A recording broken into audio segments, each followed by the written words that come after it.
Good morning students, आप सभी का ऑनलाइन क्लास में स्वागत है। लास्ट की वीडियो में आपसे क्वेश्चन पूछा गया था कि उन दो धातुओं के नाम लिखिए जिनमें सीसीपी या एफसीसी प्रकार की व्यवस्था पाई जाती है। तो उन जो दो धातुओं के नाम होंगे उनमें से एक धातु होगी कॉपर या इसमें आपको सीसीपी या एफसी बताना आपको, तो कॉपर व सिल्वर। तो कॉपर व सिल्वर, कॉपर और सिल्वर ऐसी दो धातुएं हैं जिनमें सीसीपी प्रकार की व्यवस्था पाई जाती है। एक क्वेश्चन और पूछा गया था आपको कि यदि किसी ठोस पदार्थ में विद्युत प्रतिरोधकता का मान सभी दिशाओं में समान प्राप्त होता है तो उस विद्युत ठोस की प्रकृति क्या होगी। तो हमने पढ़ा था समदेशिकता और विषमदेशिकता। क्योंकि विद्युत प्रतिरोधकता एक प्रकार का भौतिक गुणधर्म है और यदि भौतिक गुणधर्म का मान यदि किसी ठोस क्रिस्टल में सभी दिशाओं में समान प्राप्त होता है तो इस ठोस पदार्थ की जो प्रकृति होती है इसे समदेशिकता के नाम से जाना जाता है। तो वो जो ठोस पदार्थ होगा उस ठोस पदार्थ की प्रकृति समदेशिकता होती है। लास्ट की वीडियो में आपने सरल या आद्य घनीय जालक की संकुलन क्षमता आपने ज्ञात की और उसकी जो संकुलन क्षमता है उसका मान 52.4% आपने ज्ञात किया था। आज के वीडियो में पढ़ेंगे फलक केंद्रित घनीय जालक की संकुलन क्षमता ज्ञात करना। आज का पॉइंट हमारा है फलक केंद्रित घनीय जालक की संकुलन क्षमता ज्ञात करना। संकुलन क्षमता ज्ञात करना।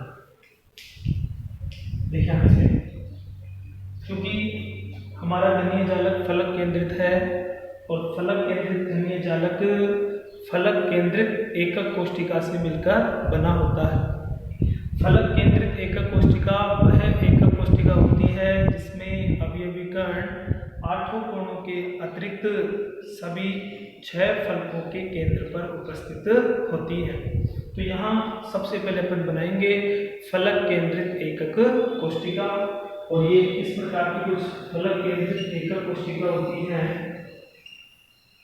तो ये माना कि कोई फलक केंद्रित एकक कोष्ठिका है और फलक केंद्रित एकक कोष्ठिका में अवयवी कण 8 कोणों के अतिरिक्त सभी 6 फलकों के केंद्र पर उपस्थित होते हैं।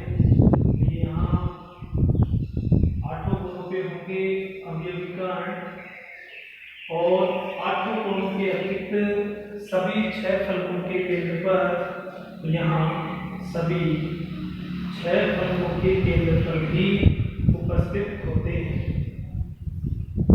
ये बन गए हमारे पास यहाँ फलक केंद्रित एकक कोष्ठिका। सबसे पहले इसकी प्रति एकक कोष्ठिका में अवयवी कणों की संख्या हमें ज्ञात करनी है। तो यहाँ वही जैसे आपने कल माना था कि यहाँ जितने भी अवयवी कण हैं उनको ठोस गोला माना जाएगा जिनकी परमाणु त्रिज्या स्मॉल r है और यहाँ प्रत्येक कोर या भुजा की जो लंबाई होगी उस प्रत्येक कोर या भुजा की लंबाई स्मॉल a है।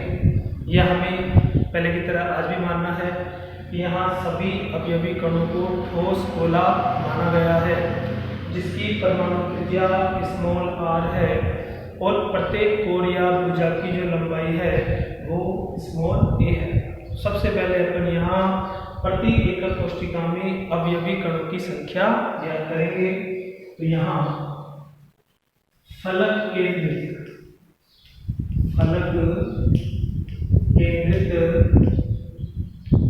घनीय जालक की, तो फलक केंद्रित घनीय जालक की प्रति एकक कोष्ठिका में, तो प्रति एकक कोशिका में अवयवी कणों की संख्या, प्रति एकक कोशिका में अवयवी कणों की संख्या। तो यहाँ देखिए आप लोग, यहाँ 8 अवयवी कण, 8 अवयवी कण कहाँ स्थित है? कोणों पर उपस्थित, कोणों पर उपस्थित है। तो उसका कौन से हिस्सा मानेंगे?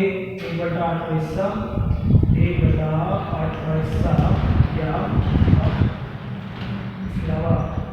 6 अवयवी कण फलक केंद्र पर है। तो 6 अवयवी कण जो कहाँ है? फलक केंद्र, फलक केंद्र पर उपस्थित।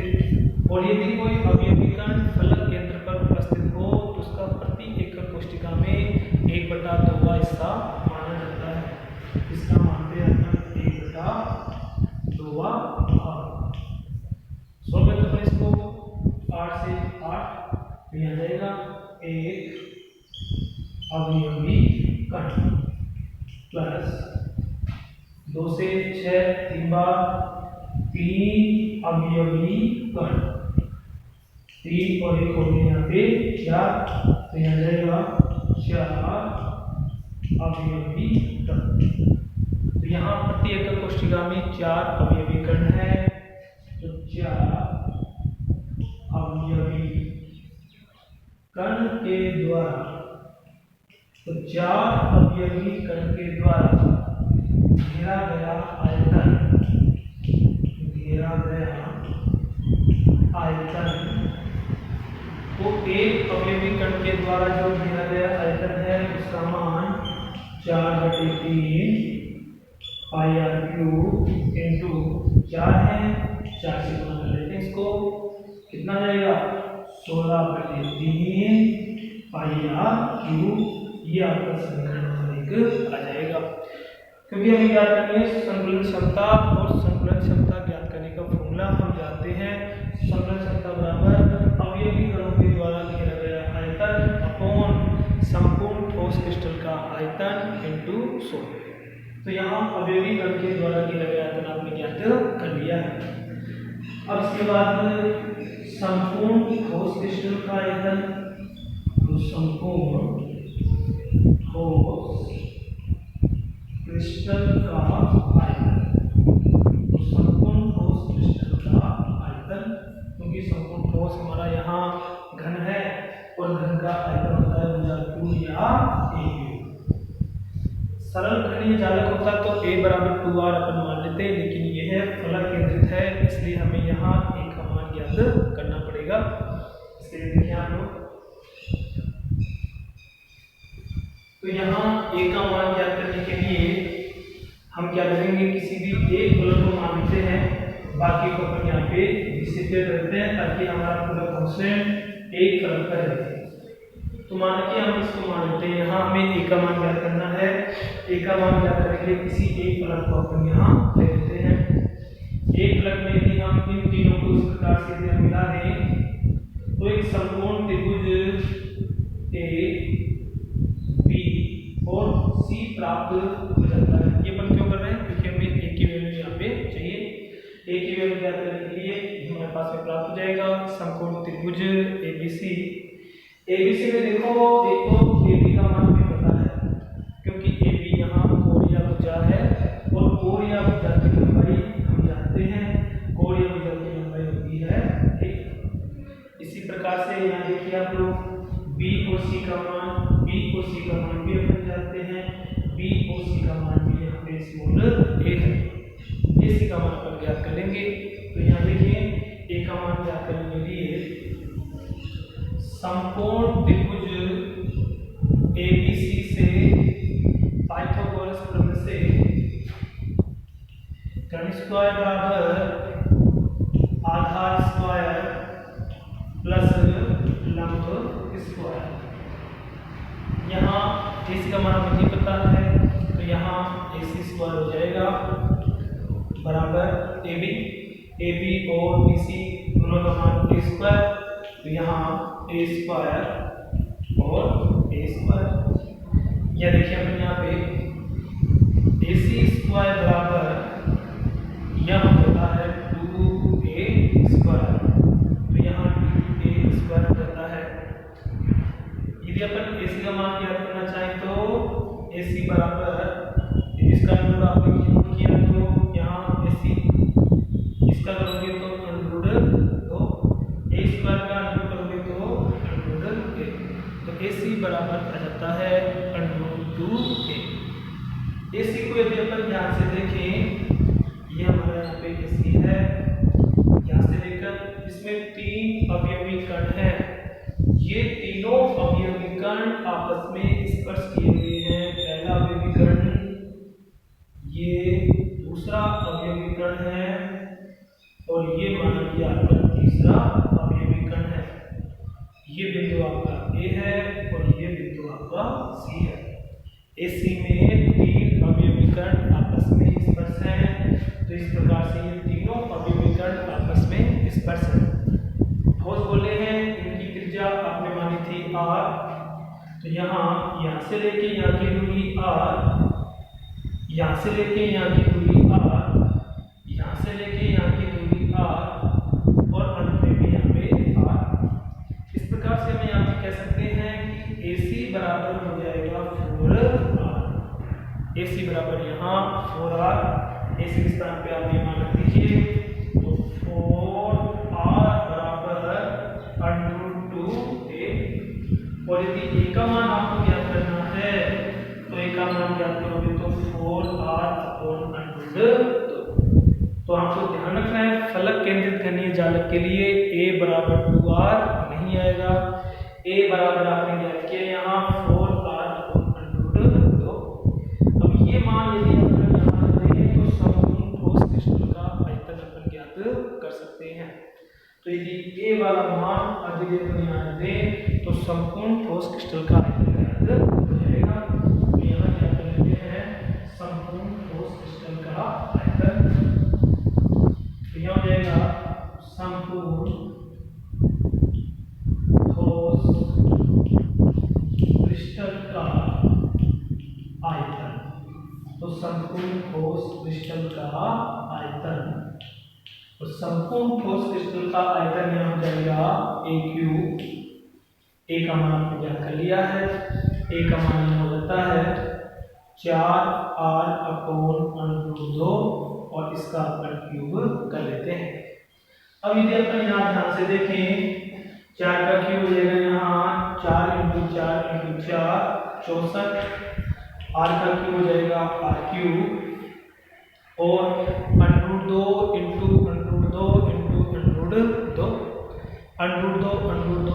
हो जाता है, लास्ट में बचा आपका √2, तो ये हो जाता है 2 ये मान लीजिए आपका समीकरण नंबर 2। समन्वय क्षमता ज्ञात करने के लिए ये होता है अवयवी कणों के द्वारा घेरा गया आयतन अपॉन संपूर्ण ठोस क्रिस्टल का आयतन इंटू 100। ये मान हम फॉर्मूले में रख देते हैं। तो ये वाला जो मान है, यदि इस वाले मान को यदि हम रखते हैं फॉर्मूले के अंदर, तो देखिए आप ये आ जाएगा संतुलन क्षमता, जिसका ज्ञात करने का फॉर्मूला होता है अवयवी कणों के द्वारा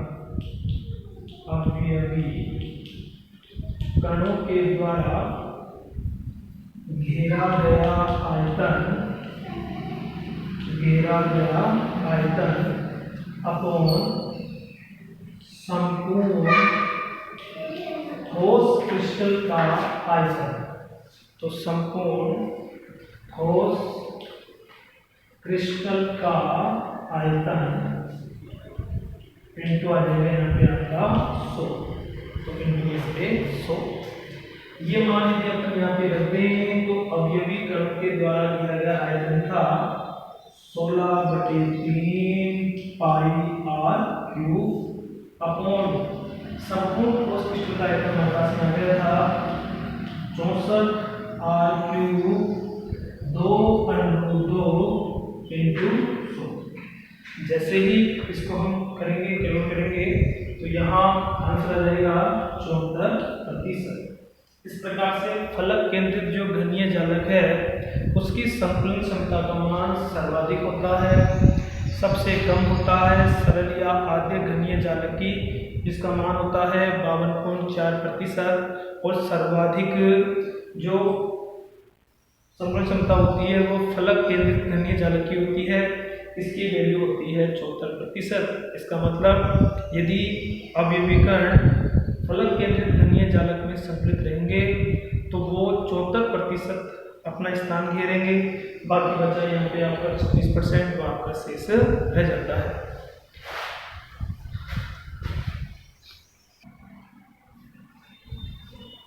और आज की वीडियो का हमारा क्वेश्चन है, उन दो धातुओं के नाम लिखना है जिनमें HCP प्रकार की व्यवस्था पाई जाती है। तो वो धातुएं जिनमें HCP प्रकार की व्यवस्था पाई जाती है उन दो धातुओं के नाम हमें लिखना है। इनके आंसर्स आपको कमेंट्स बॉक्स में कमेंट्स करना है। आंसर के साथ साथ आपका खुद का नाम और फादर्स नेम आपको लिखना है। सेक्शन लिखना आपको बायो है या मैथ है। Thank you.